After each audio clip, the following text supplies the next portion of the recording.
महर्षि व्यास गंगा ने कलयुग को ही क्यों बताया था सबसे सर्वश्रेष्ठ।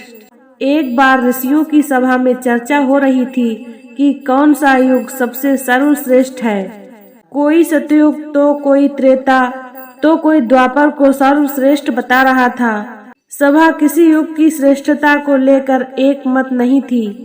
अंत में तय हुआ कि इस समस्या के समाधान के लिए महर्षि वेद व्यास जी के पास चलना चाहिए। जब सब ऋषि वेद व्यास जी के पास पहुँचे तो महर्षि वेद व्यास गंगा में स्नान कर रहे थे।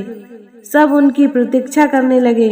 उन्होंने जल में डुबकी मारी और ऊपर आने पर जप करने लगे, कलयुग ही सर्वश्रेष्ठ है।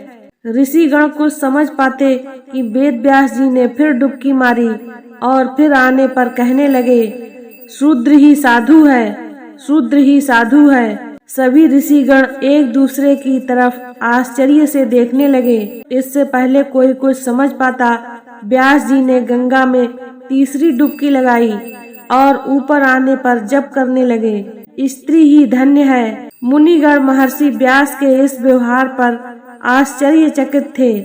उन्हें समझ नहीं आ रहा था कि वह कौन सा मंत्र जाप कर रहे हैं। स्नान करके वेद व्यास जी अपनी कुटिया में आए और प्रतीक्षा में बैठे सभी ऋषि मुनियों का स्वागत करते हुए पूछा, कहिए आज आप सबका मेरे यहाँ कैसे आना हुआ। ऋषियों ने कहा, आपके पास एक समस्या के समाधान के लिए आए हैं, लेकिन आप नहाते समय जो मंत्र जाप कर रहे थे उसने तो हमें असमंजस में डाल दिया है। कृपया आप पहले इसका समाधान करें।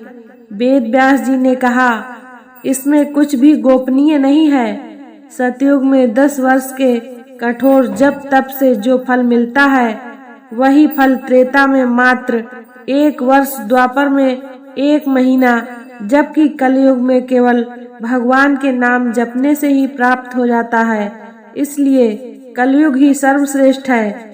ब्राह्मण को जो फल लंबे कठोर अनुशासन और पूजा से मिलता है वही पुण्य फल कलयुग में शूद्र अपनी सेवा भाव के बल पर अर्जित कर लेते हैं। इसलिए शूद्र ही साधु हैं। मन वचन कर्म से अपनी सेवा के जरिए अपने परिवार को समर्पित स्त्री का योगदान महान है।